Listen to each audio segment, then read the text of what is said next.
तो मैं ये अभी बता रहा था कि जब कोई संगठन बनाया जाता है, ऑर्गेनाइजेशन, इंस्टीट्यूशंस, किसी भी प्रकार का किसी भी क्षेत्र में, चाहे वो पुस्तकालय हो, चाहे पुस्तकालय के अलावा कोई भी संगठन हो, तो उसके साथ एक संरचना भी बनाई जाती है, स्ट्रक्चर भी बनाया जाता है। उसको ऑर्गेनाइजेशनल स्ट्रक्चर कहते हैं। अब पुस्तकालय का जो ऑर्गेनाइजेशनल स्ट्रक्चर है, वो लाइब्रेरी ऑर्गेनाइजेशनल स्ट्रक्चर होगा, जिसमें क्या होता है, जो आपके स्टाफ होते हैं, उसके जो अथॉरिटी है, अधिकार है, जिम्मेदारी है, उसको दिया जाता है। उसके जो अथॉरिटी है, उसके अधिकार हैं, एक तो विभाग का डिस्ट्रीब्यूशन किया जाता है कि हमारे संगठन में कौन-कौन सा विभाग होगा, हमारी क्या ज़रूरत है, हमारी कौन-कौन सी विभाग की, डिपार्टमेंट की, सेक्शन की आवश्यकता है। तो हम सेक्शन को जो बाँटते हैं, वो भी एक स्ट्रक्चर है, संरचना है उस संगठन का। और विभाग के अलावा जो उसमें कर्मचारी यानी कि स्टाफ को जो डिप्यूट करते हैं, वो भी हमारा स्ट्रक्चर है। बहुत ही आसान विषय है। हम हर जगह हम देखते हैं, किसी भी ऑफिस में जब जाते हैं, तो हम ये देखते हैं, किसी भी संस्था में चले जाएँ, किसी भी संगठन में चले जाएँ, किसी भी सरकारी विभाग में चले जाएँ, किसी भी गैर सरकारी विभाग में चले जाएँ, तो हम हर जगह उस ऑर्गेनाइजेशन का स्ट्रक्चर मुझे नज़र आ जाएगा। हम पूछते हैं कि मैनेजर कहाँ है? हम पूछते हैं कि असिस्टेंट कहाँ है? हम पूछते हैं जाकर कि क्लर्क कहाँ है? अकाउंटेंट कहाँ है? इत्यादि, इत्यादि। तो हम खुद भी जानते हैं कि उसका स्ट्रक्चर है।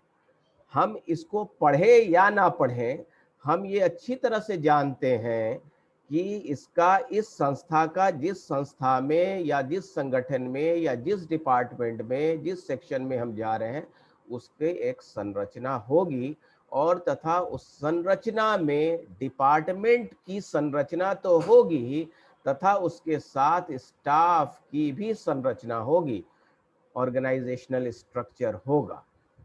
जिसमें क्या करते हैं, अलग-अलग विभाग के काम की ज़िम्मेदारियाँ, अलग-अलग विभाग को, अलग-अलग सेक्शन को, अलग-अलग डिपार्टमेंट को काम की ज़िम्मेदारियाँ दी जाती हैं, अधिकार दिए जाते हैं उसमें कि आप कौन-सा काम करेंगे, आपके अंडर में कौन से कर्मचारी रहेंगे, उसके अंडर में कौन से कर्मचारी रहेंगे। और दूसरी बात ये कि इससे क्या होता है कि वक्त पर लोग एडमिट नहीं होते हैं तो बहुत प्रॉब्लम होता है, एडमिट करना पड़ता है। और 3 चीजें होती हैं आपस में एक दूसरे से संबंध होता है, रिलेशन होता है। आपस में कर्मचारी के संबंध होते हैं, किन लोगों से, काम से और रिसोर्सेस से। पहला, लोगों से, यानी कि एक डिपार्टमेंट के कर्मचारी का दूसरे डिपार्टमेंट के कर्मचारी से संबंध होता है। लोगों के फिर क्या होते हैं, कर्मचारियों के वर्क का, काम का संबंध होता है। और तीसरा चीज होता है रिसोर्सेस, यानी कि संसाधन के, ये तीनों के बीच में संबंध होते हैं। तो इसी को हम ऑर्गेनाइजेशनल स्ट्रक्चर कहते हैं।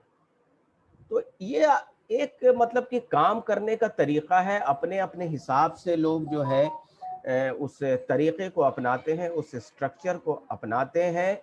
और इसमें एक ग्रुप काम करता है, अकेला कोई काम नहीं करता ऑर्गेनाइजेशन में। एक ग्रुप, समूह काम करता है, जो सारे कामों को, सारी गतिविधियों को जो आपके ऑर्गेनाइजेशन में, आपके संगठन में हो रहा है, उसको एक सिस्टमेटिक यानी कि व्यवस्थित ढंग से करता है। व्यवस्थित ढंग से क्यों करता है? इसलिए कि हम अपने गोल को, अपने ऑब्जेक्टिव्स को प्राप्त कर सकें। जो हमारा गोल है, उसको हम प्राप्त कर सकते हैं। मान लिया जाए, उदाहरण के लिए हम एक एनजीओ एनजीओ या ट्रस्ट बनाते हैं, तो उसका भी एक अपना गोल है। क्या गोल है? गोल है, अगर समाज सेवा के लिए कर रहे हैं तो समाज की सेवा करना। अगर हमारा गोल है एजुकेशन, बच्चों तक, गरीब बच्चों तक एजुकेशन को पहुंचाना, वो हमारा गोल है। हमारे पुस्तकालय का जो गोल है, ऑब्जेक्टिव्स है, उद्देश्य ये है, बस एक ही उद्देश्य है, वो है कि रीडर्स को, पाठक को, यूजर को ज्यादा से ज्यादा इंफॉर्मेशन प्रोवाइड करना, ज्यादा से ज्यादा इंफॉर्मेशन प्रोवाइड करना। ये जो है गोल है हमारे। Hello hello sir. हाँ क्या? Hello sir. हाँ सर कुछ करना है सर, ये मुझे वैक्सीन लेने के लिए जाना है सर, इसीलिए मैं लेट हो रही हूँ। ठीक जितना है। टाइम था उसमें मैं ओके बाद में देख लूंगी। ओके, ठीक है ठीक है। Thank you sir. ठीक है, ओके। तो हम अपना लक्ष्य चाहते हैं, तो उस लक्ष्य को प्राप्त करने के लिए अपनी सारी गतिविधियों को सिस्टमेटिक ढंग से, यानी कि कामों को व्यवस्थित करते हैं तथा व्यवस्थित तरीके से हम करते हैं अपने लक्ष्य को प्राप्त करने के लिए। तो इसमें क्या क्या करते हैं हम? सबसे पहला जो हमारा है, जो ऑर्गेनाइजिंग करते हैं, प्रोसेस ऑफ ऑर्गेनाइजिंग, तो इसमें हम ये करते हैं कि हमारे पुस्तकालय की सबसे पहली बात, पुस्तकालय पर हम आएंगे, हम दूसरे ऑर्गेनाइजेशन पर अब नहीं जाएंगे। पुस्तकालय में सबसे पहले तो हमारी गतिविधियां कौन कौन सी हैं, तो ये सारी गतिविधियां किसके लिए है? मान लिया कि एक्विजिशन है तो किसके लिए है, कैटलॉगिंग है तो किसके लिए है, सर्कुलेशन है तो किसके लिए? सब रीडर्स के लिए। तो हमारी गतिविधियों को पहले हम निर्धारण करते हैं, काम का निर्धारण करते हैं, काम क्या है, जो ऑर्गेनाइजिंग करते हैं, जो स्ट्रक्चर बनाते हैं, तो सबसे पहले तो काम ना होगा। कोई घर में भी हम बना रहे हैं कोई चीज, तो पहले तो हम ये करते हैं कि क्या क्या काम है, कहीं शादी हो रही है या घर बन रहा है इत्यादि, तो क्या क्या काम है। पहले तो अपनी गतिविधियों, कामों, यानी जो वर्क है उसका निर्धारण हम करते हैं। सबसे पहला जो है कि काम का निर्धारण करते हैं। उसके बाद हम क्या करते हैं, उसके बाद उन कामों में से मेजर फंक्शन जो है, मेन जो काम है, उसका आइडेंटिफिकेशन हम करते हैं। यानी कि हमारे पुस्तकालय में जो भी खास काम है, खास काम, उसकी पहचान करते हैं और उसको पहचानते हैं कि इन गतिविधियों में से, इन कामों में से सबसे अधिक महत्वपूर्ण गतिविधि कौन कौन सी है, ये भी हम जानने की कोशिश करते हैं। उसके बाद हम क्या करते हैं, दो चीजें। सबसे पहला चीज कि कामों का निर्धारण, कि हमारे पुस्तकालय में कौन कौन सा काम है जो हम प्रोसेस करते हैं ऑर्गेनाइजिंग का। ऑर्गेनाइजिंग का सबसे पहले तो ऑर्गेनाइजिंग करेंगे, तो ऑर्गेनाइजिंग का क्या क्या प्रोसेस है।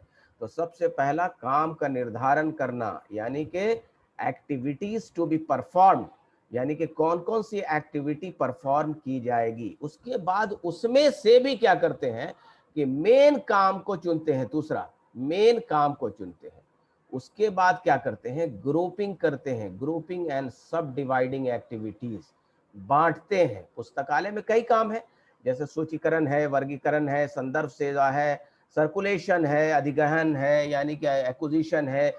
तो इसको एक काम को अलग करते हैं, अलग अलग ग्रुपिंग बनाते हैं, इस काम को अलग अलग ग्रुपिंग बनाते हैं।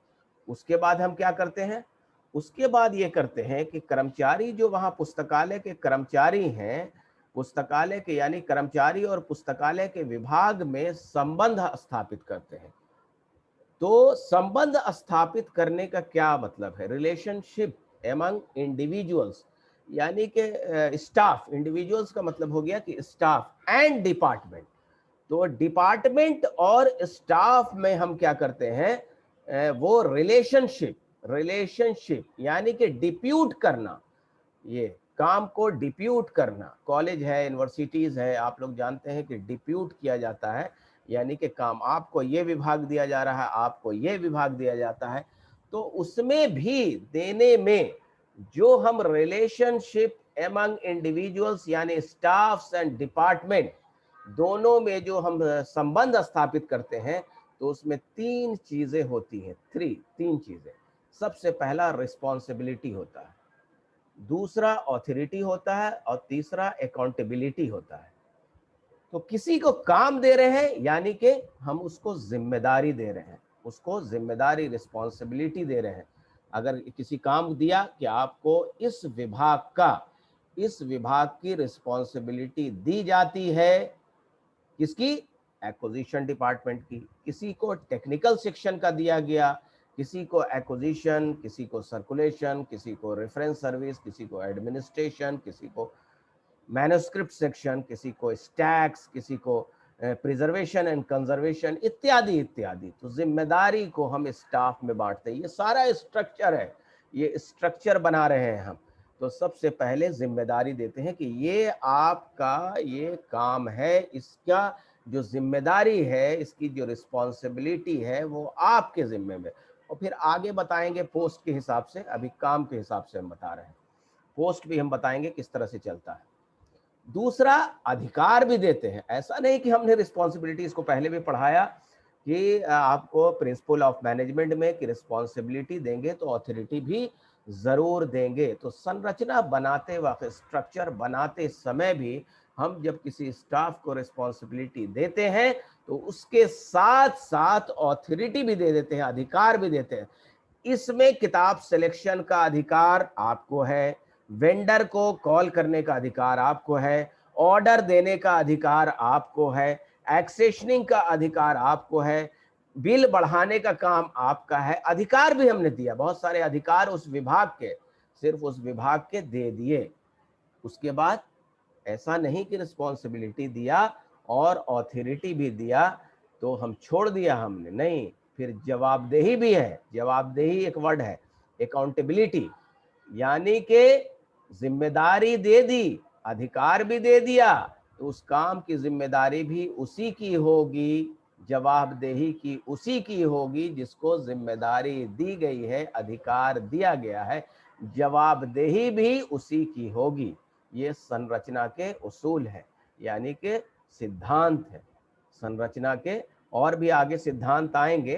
तो ये जो 3 पॉइंट आपको मैंने बताया, तो रिलेशनशिप यानी कि 3 विभाग और व्यक्तियों में, यानी कि जो स्टाफ है और विभाग में जब हम संबंध स्थापित करने लगते हैं तो 3 चीजें उसे देते हैं।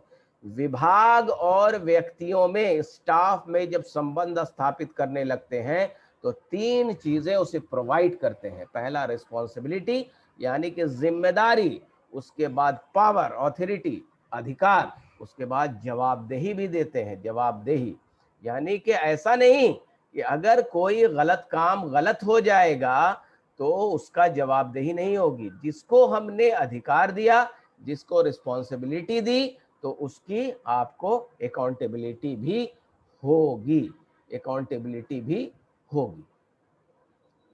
अब आखिर ये ऑर्गेनाइजेशनल स्ट्रक्चर का पर्पस क्या है? What is the purpose of organizational structure of the library? तो इसका जो पर्पस है वो ये है कि पुस्तकालय विभाग में जो काम किया जाता है उस काम को निर्धारित किया जा सके, उसको निर्धारित किया जा सके कि क्या काम है, डिवाइड्स यानी कि बांटा जा सके वर्क, काम को, to be done in the library jobs and department, यानी पुस्तकालय विभाग में किए जाने वाला जो काम है उसको निर्धारित किया जा सके। उसके बाद जो पहले बात आई कि काम और जिम्मेदारियां प्रदान की जाएं, व्यक्तिगत यानी कि आपका जो जॉब है, जॉब जो है आपका मतलब टास्क असाइन किया जाए, और रिस्पॉन्सिबिलिटीज भी अलग अलग स्टाफ की रिस्पॉन्सिबिलिटी को फिक्स किया जाए, अलग अलग स्टाफ की रिस्पॉन्सिबिलिटी को फिक्स किया जाए। कोऑर्डिनेशन आपस में हो, समन्वय हो, कोऑर्डिनेशन आपस में कोऑर्डिनेशन हो।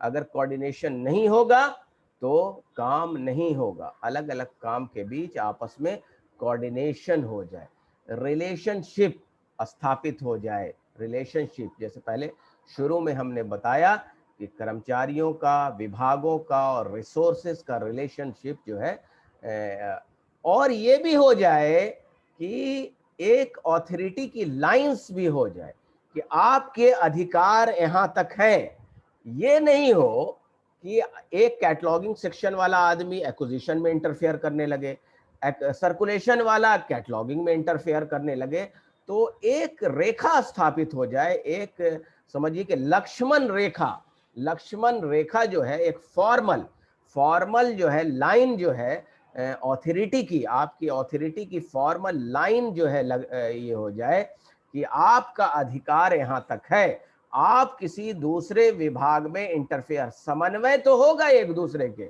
यानी कि कोऑर्डिनेशन होगा, क्योंकि कोई भी विभाग एक दूसरे से इंटरलिंक होता है।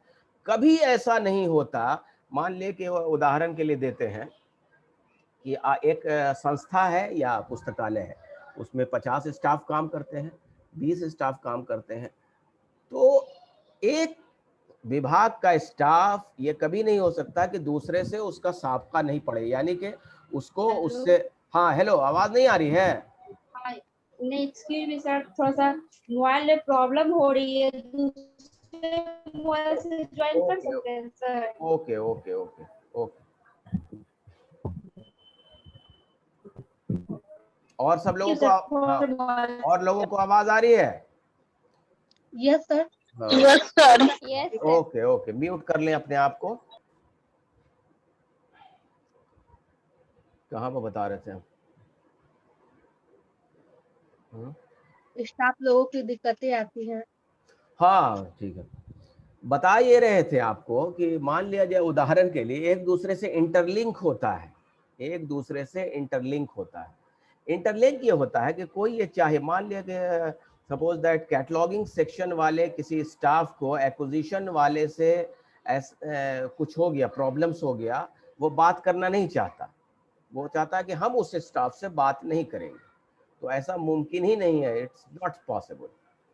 इसलिए पॉसिबल नहीं है कि एक दूसरे से इंटरलिंक होता है, एक दूसरे से हर विभाग, एक बैंक में भी चले जाइए आप, म्यूट कर दें अपने आप को, म्यूट कर दें, वो लाइट टूट जाता है तो प्रॉब्लम होता है, तो सुन लें, उसके बाद फिर सवाल जवाब करेंगे।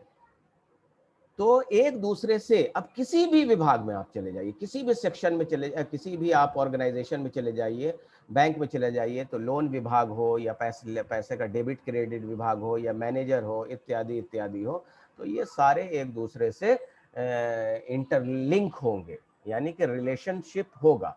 मगर रिलेशनशिप तो होगा, मगर एक फॉर्मल लाइन, लक्ष्मण रेखा भी होगी, फॉर्मल लाइन होगा। फॉर्मल लाइन का मतलब क्या है कि औपचारिक रेखाएं होंगी, यानी कि अधिकार को दूसरे के अधिकार में इंटरफेरेंस नहीं होगा, दूसरे के अधिकार में इंटरफेरेंस नहीं होगा, ये जान लीजिएगा।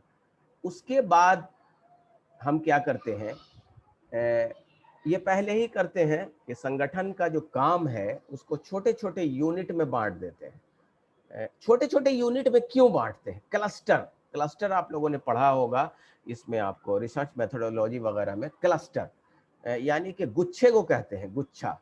तो क्लस्टर्स जॉब जो है, एक काम जो है, उसको छोटे छोटे विभाग, छोटे छोटे इसमें बांट दिया। जैसे उदाहरण के लिए, जैसे कि हमने तो बांटा, ये सारी चीजें बांट गया, जो स्क्रीन पर आपको दिखाएंगे भी, पूरा स्ट्रक्चर बना हुआ है, तो बांट दिया हमने सब डिपार्टमेंट को। पुस्तकालय के जो जो विभाग होते हैं, जो आप लोगों ने पढ़ा भी होगा और पढ़ रहे हैं, उसको सारे को बांट दिया, मगर उसमें भी फिर और छोटे छोटे भाग में बांट देते हैं। जैसे कैटलॉगिंग सेक्शन में 4 काम है या 3 काम है, सब्जेक्ट हेडिंग असाइन करना, क्लासिफिकेशन करना और कैटलॉगिंग करना।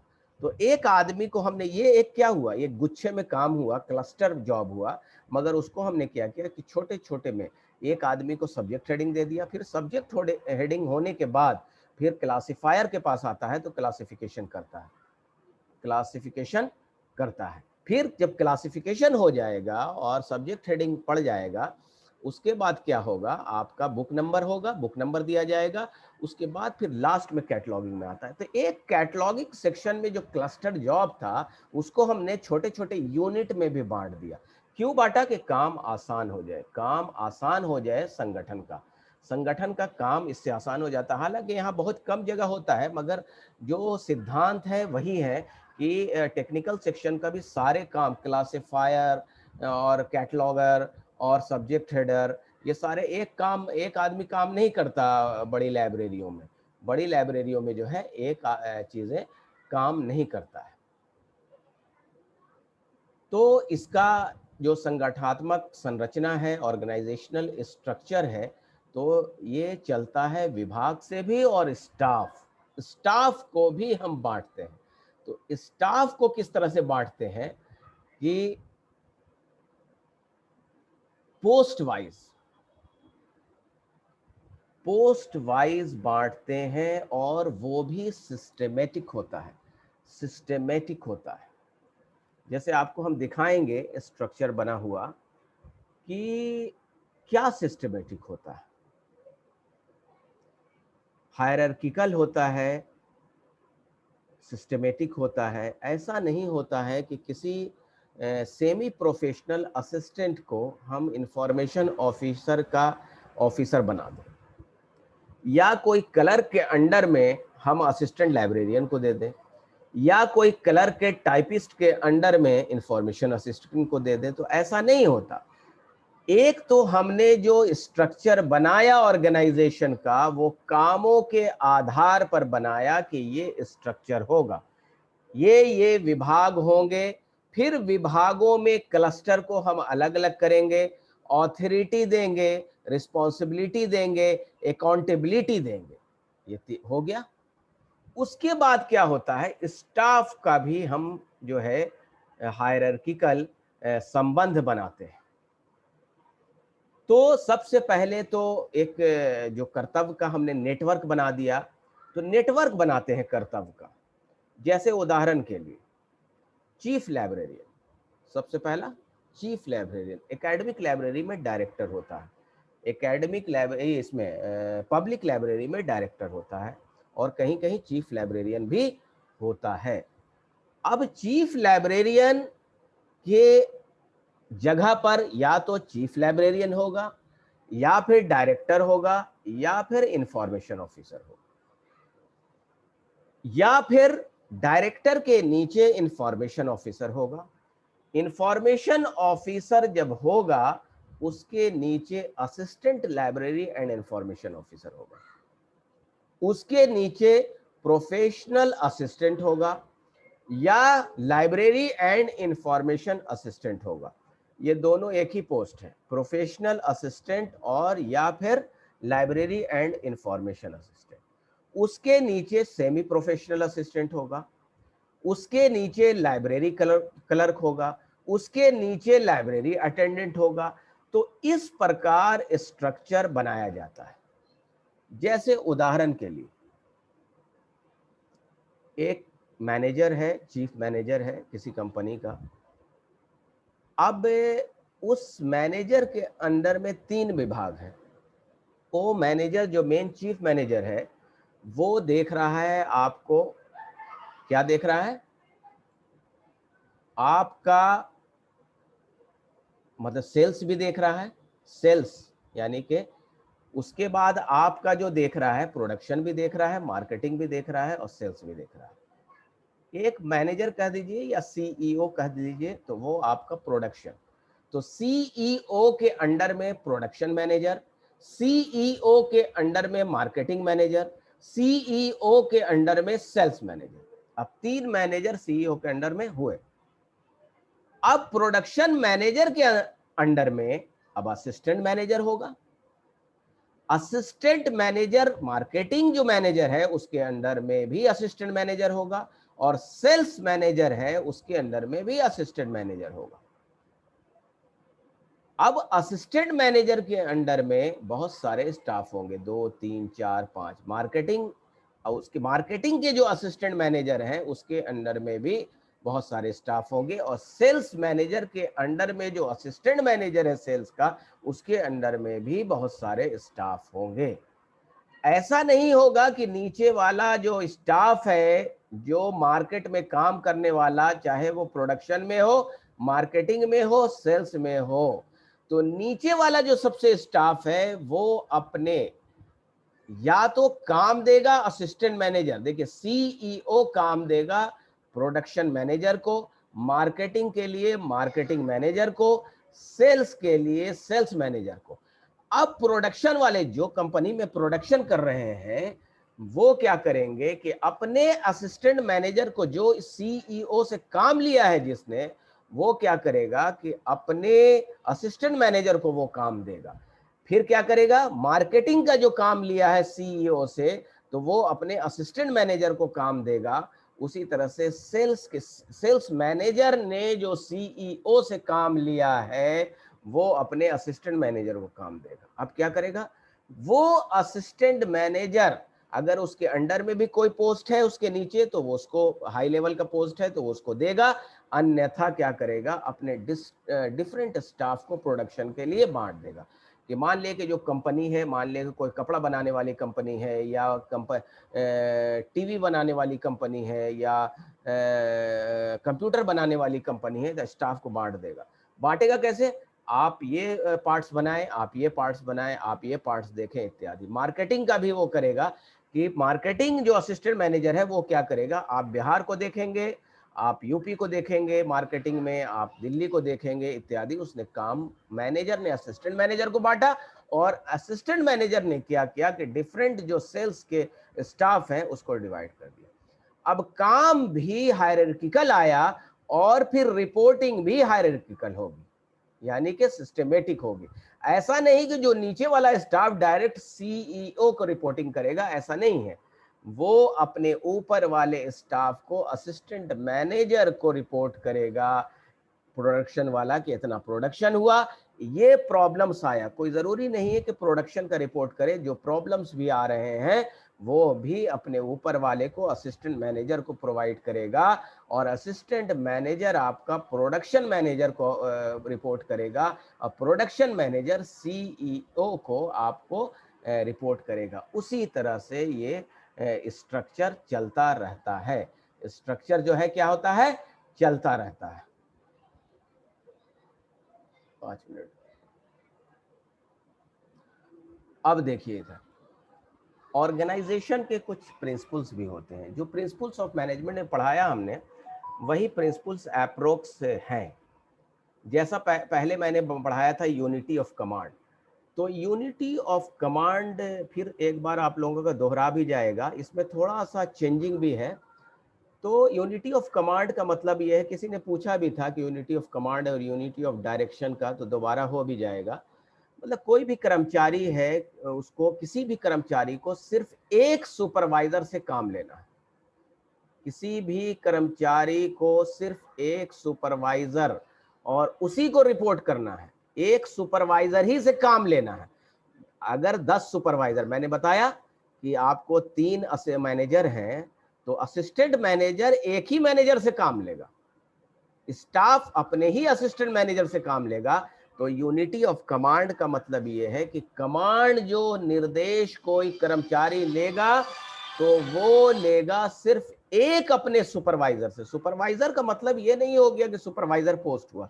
सुपरवाइजर का अर्थ ये हुआ कि अपने ऊपर वाले एक ही जो है ऑफिसर से काम लेगा, एक ही ऑफिसर से। दूसरा यूनिटी ऑफ डायरेक्शन है, इसका भी संगठन के संरचना का भी यही प्रिंसिपल है, सिद्धांत है, कुछ चीजें चेंज है। तो यूनिटी ऑफ डायरेक्शन, दूसरा unity of direction. Unity of direction ये हो गया कि उद्देश्य, जो संगठन का उद्देश्य है और संगठन का जो लक्ष्य है, उसको प्राप्त करना है मुझे। इसलिए जो भी गतिविधि होगी, यानी जो भी एक्टिविटीज करें, वो एक ही डायरेक्शन में करेंगे, एक ही दिशा में करेंगे। यानी कि सब कर्मचारियों का एक ही मिशन होगा, सब कर्मचारियों का एक ही मिशन होगा। जैसे पुस्तकालय का एक ही मिशन है, यूजर को यूनिटी ऑफ डायरेक्शन मतलब यही है कि एक ही डायरेक्शन में काम करेंगे, लक्ष्य पर काम करेंगे। अब कमांड एक अलग चीज हो गया। कमांड ये हुआ कि हम एक ही सुपरवाइजर से हम आदेश लेंगे, मगर यूनिटी ऑफ डायरेक्शन का मतलब ये हो गया कि हम एक गोल और एक मिशन के लिए काम करेंगे। बैंक का मिशन है ज्यादा से ज्यादा लोन देना, ज्यादा से ज्यादा अकाउंट खुलवाना, ज्यादा से ज्यादा पैसे जमा करवाना, ज्यादा से ज्यादा लोन इत्यादि। तो सारे स्टाफ मिल करके एक ही गोल की तरफ जाएंगे कि ये हमारा गोल है, पुस्तकालय का गोल है रीडर्स को ज्यादा से ज्यादा इंफॉर्मेशन प्रोवाइड करना। तो यूनिटी ऑफ डायरेक्शन, ज्यादा से ज्यादा इंफॉर्मेशन को प्रोवाइड करना, ये यूनिटी ऑफ डायरेक्शन है। अब चेन ऑफ कमांड, तीसरा जो प्रिंसिपल जो हम ध्यान में रखेंगे जो स्ट्रक्चर बनाते वक्त, कि एक चेन होना चाहिए कमांड का, जो अभी आपको मैंने बताया। अभी हमने फौरन इसको बताया है, फिर इसी तरफ हम आ जाते हैं कि एक श्रृंखला होनी चाहिए, ताकि अपने बातों को श्रृंखला के अनुसार अपने ऊंचे मतलब के पोस्ट वाले को नीचे पद वाले कर्मचारियों तक बात पहुंचा सके। यानी कि एक श्रृंखला, श्रृंखला ये नहीं कि इंफॉर्मेशन ऑफिसर डायरेक्ट अटेंडेंट को कोई काम बोलेगा, ऐसा नहीं होता।